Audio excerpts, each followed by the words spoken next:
Welcome to the Caribbean Cricket Podcast, your one-stop shop for all things West Indies cricket. By the fans, for the fans.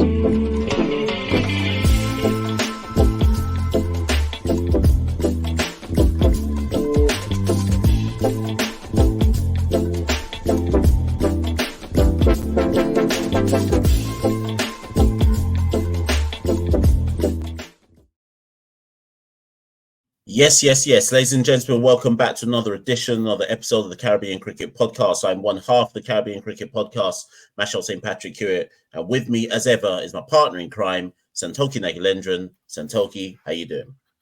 Yeah, all good, Mash. And, anyone who listened to your live call-in last night would have been privy to the information that you've taken the leap. You booked that flight to Trinidad for the West Indies test against South Africa. So viewers of the show, after August, Mash ain't going to be talking about jerk chicken no more. It's going to be dal puri, bus up shots, Morby. he's gonna say soca over reggae. This is finally my chance to embrace TKR, everything Trinidad and Tobago. I've secretly been a Trinidad fan for a long time. Now I can actually claim the island as mine, the Twin Island as mine. So yeah, no, it's gonna be good. Hopefully the test match isn't done and dusted inside 3 days, or hopefully it isn't rained out and so on and so forth. But anybody who's who hails from Trinidad and Tobago and will be in the country at the time, hit us up. We'll do some content, we'll do some videos and stuff like that. And yeah, I'm looking forward to it.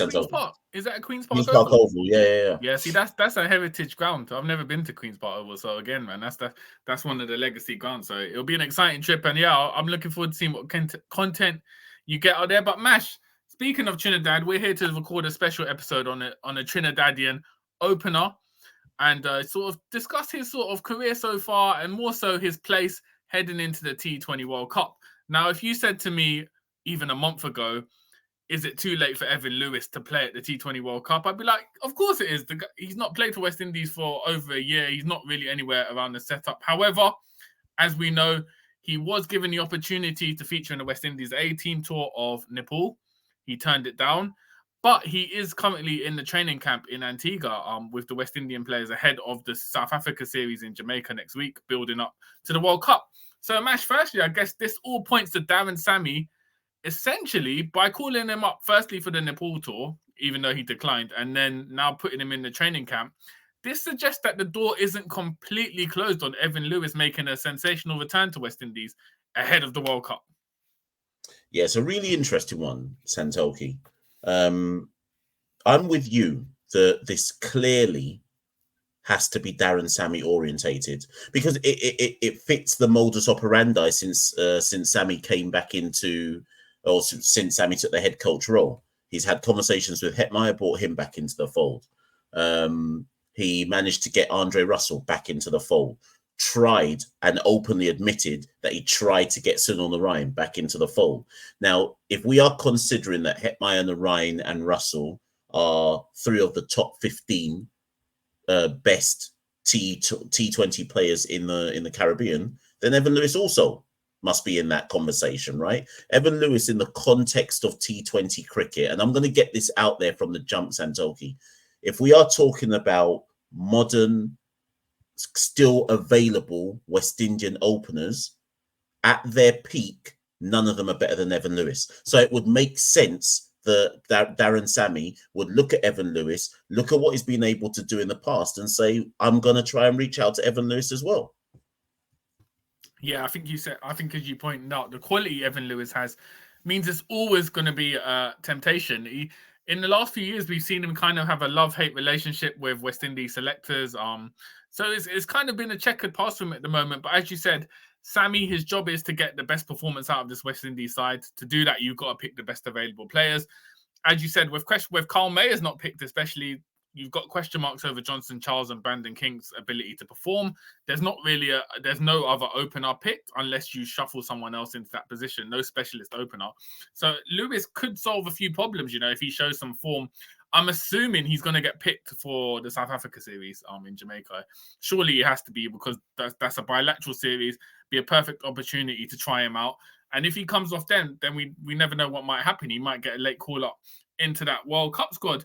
My only concern, Mash, would be Lewis hasn't played, I think, in about 3.5 months professional T20 game. He last played in the Bangladesh Premier League. Hasn't played for West Indies since the 2022 World Cup. Do you think that lack of experience is going to play a factor, or is it a case of he's that much of a good player, X factor player, you can sort of pick him for a big tournament and he will show up? Okay, so I've got two stances on this. Stance one is that people will say, and particularly those who are Trinidad and Tobago natives, they will say, well, he's been playing in that T20 festival. I think the thing sponsored by TKR, he's been playing in that, right? The one that's in conjunction with TKR, CPL, or whatever it might be. He's been playing in some down bad T10 stuff in Trinidad as well, right? So it's not like and I think he's even been playing some club cricket for, can't remember the name of the club that he plays for in Trinidad. Yeah, so it's not best motors. that's the one, right? Patriots. Yeah. So it's not as if he's not been doing anything. He's not completely coming out of the wilderness in the sense of no domestic cricket within the confines of Trinidad and Tobago itself. So that's kind of take one, where it's like, well, he has been playing cricket. He was down bad for a lot of the Bangladesh Premier League. If we go back to CPL last year, he was down horrendous in CPL last year for St. Kitts and Nevis Patriots. So some people naturally say, well, what's the recent form that Evin has on an international level in terms of CPL, BPL, whatever people want to use as their metric, that suggests that he could come back to West Indies cricket in top form? And this is where I take the argument further then, Santokie. Would it be fair? I'm going to ask you this question. Would it be fair to say that, I'm using Hetmeyer as my example here, would it be fair to say that Shimron Hetmeyer is flattered to deceive in West Indian colours in T20s? Yeah. Right. So we know that Shimron doesn't perform, generally speaking, when it comes to international appearances for the West Indies in T20 cricket, but he's got his call up largely based off recency bias and IPL and the fact that he has a high ceiling.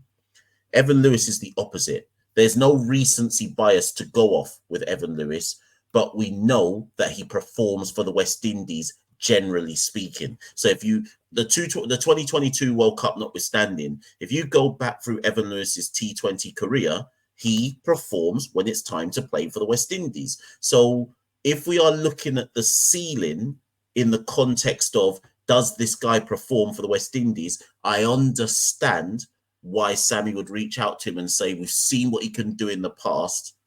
Why wouldn't we select him? Some will disagree with that, but I'm just trying to play out a kind of argument here. Yeah, I guess there's a point. Yeah, as you said, excusing the 2022 World Cup, he has his moments. My only concern or critique of Lewis is very similar to Johnson Charles. If he does hit a big innings, if you look historically for his West Indies performances, whenever he hits a big innings, it's followed by a flurry of low scores. He's not got that consistency. He's very much an impact player. However, beggars can't be choosers. When we are relying on Charles and Brandon King, and don't forget, King's been injured for the last month or so. So even that's not 100% sure whether he's fit at the moment. I'm sure he is, because Sammy's been talking confidently about him. When you haven't got the resources to kind of be fussy. So I think if Lewis can show something in the camp, and more importantly against South Africa in Jamaica, then it'd be worth a call-up. However, there will obviously be, like you said, there's a flip side. Also as well, you've got to factor in, he hasn't, if you think about his last 8 T20 performance, his last 8 T20 matches, I should say, have only come in World Cups. So the man's exclusively played in World Cups. 2021 World Cup, he played 5 games. 2022, he played 3 games. So it's also about that team harmony and balance, because what are you saying? You're essentially saying the man's coming in and only playing in World Cups. He's not played any bilaterals since 2021, 3 years. So what precedent is that saying? I know, obviously, Desmond Haynes had the issue with sort of Russell in the past about picking and choosing when he plays. So are they going to go back on their word for that? My gut instinct is, as I said at the top of the show, Darren Sammy's job is to win the World Cup. You have to pick the best players available. If Lewis is available in form, I think Sammy goes for him. However, Mash, as with anything in West Indies cricket, this is going to be a massively divisive topic. But at the end of the day, it's essentially in Evin Lewis's hands at this point. If he's got the call up, he's gone to the training camp. We've had rumors about why he didn't go to Nepal, but nothing's been confirmed as to that. But for now, he's at the camp in Antigua. If he gets selected for South Africa, the ball's in his court. If he hits a century in one of those matches against South Africa, you'd imagine he's getting into the World Cup squad. So it seems strange to say, it seems crazy to say, but there's a very, very strong possibility we do see Evin Lewis in that World Cup. Well, I think we also have to look at it in the context of they've not selected Carl Mayers, right? So currently, the only legit openers, I know some people call Shea Holt's name, but the only legit openers we have in the World Cup squad is Brandon King, who's currently coming off an injury, and Johnson Charles, who is a bit of a cow lasher, who when he comes off, but sometimes, tends to come off and then doesn't come off for a while, right? Those are two right-handed batters. There is no left-handed opener available to us in the squad. They've obviously said they're not going with Carl Mayers. Hetmeyer took Mayers' spot in the squad, not as an opener, but just took his spot in the squad, so to speak. Lewis being in that training camp suggests two things to me. One, I don't know if it's about as quick as the World Cup in terms of bringing him back in, but I do wonder if it's also about Sammy signalling to Lewis, we want to bring you back into the fold going forward anyway. So irrespective of what happens with the World Cup, if he gets selected, doesn't get selected, whatever it might be, I think it's about signaling to Evin Lewis, you are now part of the considerations going forward. And if we're talking about needing an explosive left-handed batter, to me it's saying we don't trust Mayers. You're our next best option to look at in terms of a left-handed batter who we could draft in at some particular point in time. And then just to go further from that, Santokie, where you might want to come in, obviously there's been a lot of water that's gone under the bridge with Evin Lewis, from failed fitness tests back in 2020, 2021, to Desmond Haynes saying in repeated press conferences that Evin is building a house, and that's why he's not available for selection, to Evin cussing out on Facebook, cussing out on Insta. There's a lot of ill feeling that has gone on for what feels like the best part of 3 years between Evin Lewis and because remember, when he got picked in 2022, that felt like it came out of the blue as well, given the level of ill feeling that seems to have gone on between Evin and certainly some individuals within the Cricket West Indies setup. So what does that say? I want you to answer, I guess, Santokie. What does that say that they've brought him back in now without any real public explanation as to what breaking of bread has taken place, if that makes sense? I think that sort of shows the lack of depth we have in the region at the moment, especially in that opener position, because if you think about it, 2020 he first failed a fitness test. I think it was ahead of Sri Lanka tour, Sri Lanka. Then 2022 again, he didn't meet the fitness criteria. Remember, there was that issue where they asked him to do a fitness test after the IPL, and his argument was, he was at IPL. I think it was 2022. So he was at IPL. They asked him to do a fitness test afterwards. He said no, and the argument was, if you're playing IPL, why do you need to do a fitness test if you're deemed fit enough to play for IPL franchise? Didn't play. However, an uneasy truth was made, and he featured in that World Cup in 2022 towards the back end.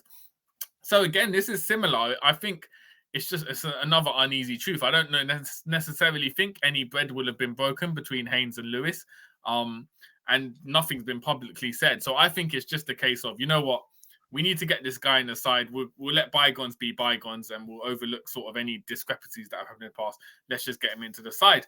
I think, though, Sammy picking him, I think it's a look at the World Cup. I don't think, put it this way, 2016, Evin Lewis, because a lot of people forget that Evin Lewis only played one game in the 2016 World Cup, so he wasn't a part of that squad that won, really. He played one dead rubber group game against Afghanistan. Then after that was when he kind of got put into the West Indies side. So it was like after the 2016 World Cup, it was like we're moving on from some of the veteran players. We're going with new young guys, Evin Lewis. Surely 8 years later, like, we can't be saying Evin Lewis is the guy we're going with after World Cup. 8 years on, age 32, he should be that veteran position. I think Sammy is more looking at it from an immediate concern. Can this guy fill in for the World Cup? And don't forget, head coach, realistically, especially in cricket, international cricket, head coach isn't looking too far ahead long term. Sammy will just be looking at, what can I do? There's a home World Cup coming up. I need to get as far as possible, ideally win it. Who can help me do that? So I think Evin Lewis, he's not looking beyond the World Cup. He's looking at who can fit my 15-man squad for the World Cup. Because remember, we still got about 2 weeks left before any last-minute changes can be finalised to squads. See, I find that fascinating. So let me ask you this then. Let's say let's put our fantasy booking hats on, right? Let's say Evin shows up at the camp's going on right now, but let's say he looks really fit and sharp in camp, and Sammy and his backroom staff, Lloyd Reefer and etc., are liking what they're seeing. They're like, wow, you're looking crisp, he's hitting the ball clean. Then we play those 3 games against South Africa. Let's say he plays 2 out of the 3, bangs 2 wicked scores, whatever they may be, strike rates looking impeccable. How do you get him into the World Cup squad off the back of that? Who's not playing for who? Who's not going in that squad for Evin Lewis to get in that squad? Listen, might be a case of telling Brandon King, look, like, just stay in Jamaica after the South Africa game. Just stay in Jamaica. But no, I think if Evin Lewis does fire off, you've got to take King and Charles. Still have to come as the openers. Yeah, you've got to exactly. have the openers. But who were the extra players that we taken along? I'm trying to refresh my memory of the 50-man squad. So remember, the only 2 names that were new in the World Cup team from our tour of Australia was Mayer's out, Hetmeyer in, and Shamar Joseph in, and O'Shane Thomas out. So this is what I'm saying. Like, when you look through the rest of the squad, so look at the batters, for example, King, Charles, Hope, Pooran, Powell, Rutherford. They're just the out and out batters. This is before we include people like Chase, Dre, and Romario. Do you see what I mean? Listen, it might be Rutherford, you know. Wait, what? It might have to be Rutherford, because listen, if you're looking through the squad, yeah, realistically, it's got to be Hetty or Rutherford, right? Like, who else can? What pure batsman? Because you're not going to drop an all-rounder for Lewis. You're not going to You're not going to drop a Pooran. Obviously, Powell's the captain. And neither should that even be up for debate, those guys. So the question, Hetty's just come in, but it's Hetty. The fact he's been called up, I don't think they're going to drop him. Rutherford, obviously, he's had some consistency, but he hasn't played in the IPL. He hasn't played any games. He's just been around. I would go Rutherford. I would say Hetty should, in theory, be the most likely to get a switch up if Lewis does well. But I think, as we've talked about, Mash, the fact his name is Shimron Hetmeyer, I can't see the uproar it would cause in the region, and sort of the pedigree he has shown as a finisher in the IPL. I could just see a switch happening where Rutherford is the most likely to get a drop if all that comes into contention. Unless, what would your alternative? Could you envision Hetmeyer having the big recall, getting dropped last minute for Evin Lewis? This is what I'm saying to you. I don't think Lewis is in camp for the World Cup. I just don't see it. However, if he plays versus South Africa and performs, he then creates a difficult conundrum for Sammy. Based on who's in the squad, I agree with you that it could only ever be Rutherford or Hetmeyer if they were to make a last-minute change. But I just don't see it happening. Do you know if they're allowed to call reserves? Are they allowed to carry reserves in the World Cup? Do you know? I still don't know if that's factual information or not. I think So Haynes did say at the press conference after the cut-off date on the 20th of May, they'll name the 3 reserves that are going. Right. Okay. So what I can therefore foresee is Lewis going as a reserve player. So rather than us looking at it as who would Lewis replace, I could see a scenario where they name 3 reserve players, and it's something like Obed McCoy, Hayden Walsh Jr. because he's a leg spinner, and an opener, Evin Lewis. So I don't see the change in the 15-man squad, but if reserves are part of the thinking of the World Cup, then I do see something happening, because then all you have to do is like push a man lightly down the stairs, and then you can call Evin Lewis into the squad off yeah, the back. but then this supports the point then that he's come to camp with the World Cup in mind, even if it is going as a reserve. I don't think there's a closed book on him and saying we're not even considering for the World Cup like we were thinking about afterwards. I think they specifically brought him in to say, you know what, if this guy can fire, we're shoehorning him into the World Cup because maybe they aren't completely confident in that Charles King combination. But then that if a situation has arisen where they think Lewis can get in, it will cause into question the decision to drop Mayers in the first place on the squad. Exactly. So, I mean, if that is the case, obviously this is a lot of hypothetical scenarios. If that is the case, I guess you could credit them for trying to remedy a selection issue by trying to get Lewis in, but it would seem a bit muddled from a logical long-term sort of planning point of view to have to rely on less than 3 weeks away from the first game, trying to get Evin Lewis into the side. Ultimately, we know what's going to happen here. The mere mention of the fact that we said Evin Lewis's name means about 1,000 West Indian uncles are going to be in the comments below immediately, just banging the keyboard in frustration. But it is just worth pointing something out about Evin Lewis. So Evin Lewis's career performance for the West Indies, he averages 30. Obviously, most of this is opening. Strike rate 152, 200s, 1050s. You aren't going to find many better openers than that in the region, right? But let me just, yes, we've spoken about the World Cup and he's in camp and so on and so forth. Let me throw one last thing into the mix, Santokie. Yeah. In 2027, there is the ODI World Cup. By then, Evin Lewis would be 35. I don't think that's old. Evin Lewis averages 37 in ODI cricket, which is, after Shea Hope and Nicholas Pooran, that's the best you're getting in the Caribbean, right? Would you also be thinking about, off the back of this camp, selecting Evin Lewis in ODI squads going forward? Yeah, I think if Lewis comes through, plays in the World Cup and gets himself back into the setup, I would consider him for ODIs, ODI cricket. I think, as you said, he averages. We know what a quality performer he was at the top of the order. And as you said, he's 32 at the moment, so he's not even. It's not even as if they can give the whole line which they did with Darren Barber. Like, he's too old. We're looking past him. He kind of would just make it. So I think you'd be, especially considering how bad our ODI side has been historically or in the past few years, you've got to go with Lewis if he's committed and available. It's just, as I said, since 2020, we've seen so many issues back and forth between Lewis and the board. You just don't know whether there's going to be, between now and 2027, how confident can we be that nothing else will arise or there'll be some more drama? So it's about having that faith to pick him and hoping that there can be consistency. I mean, we ultimately have to just assume that, as you said at the top of the show, that Sammy is the key here. It has to be. And actually, I said that was lastly. Let's just discuss this as the last point, and then maybe we should wrap it.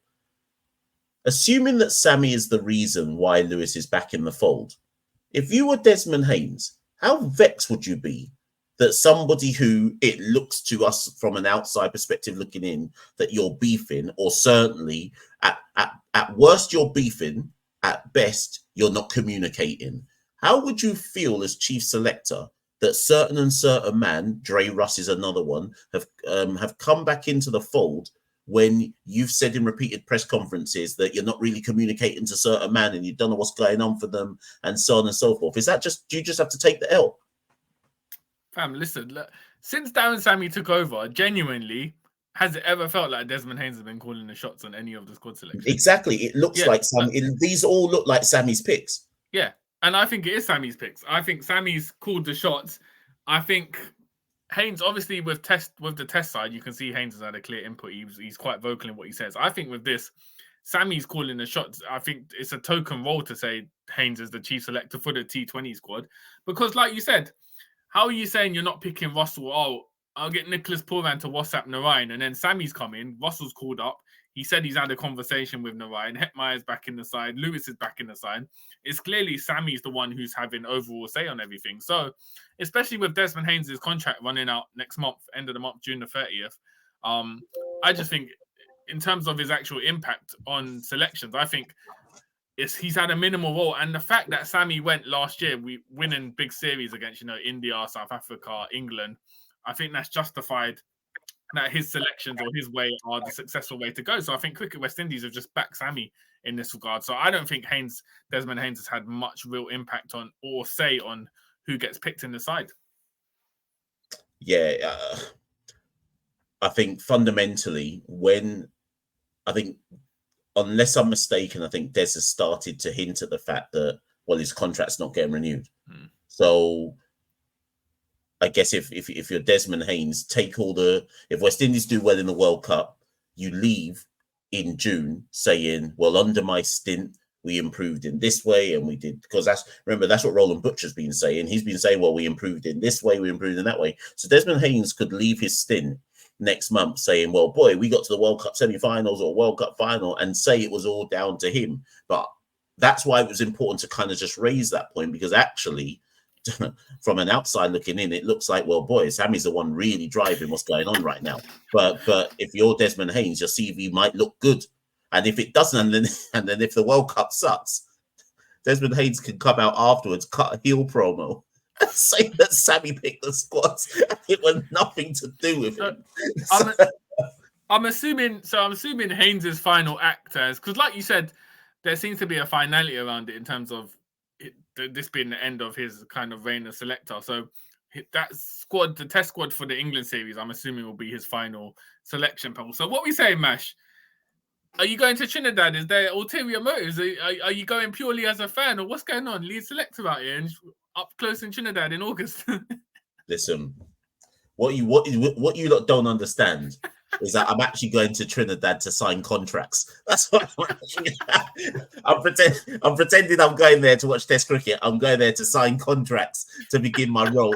to begin my role as lead selector. From August, the only time you're going to see Mash on a podcast, he'll be suited up, guest appearance, lead selector with Mash. From August, everyone best be calling me the Right Honourable Machel and Santokie. I don't want no other reference other than that. But yeah, so as always, like, comment, just share. We'd be really interested to read your comments. You know what? On these videos, Mash, I think we get at least over 100 comments on every video we put on YouTube. They're always interesting to read. But, this one's such a divisive topic. It'd be interesting to see what everyone's thoughts and opinions are. Do you think Lewis, if he can perform in this training camp and against South Africa next week, do you think he should make it into the World Cup squad?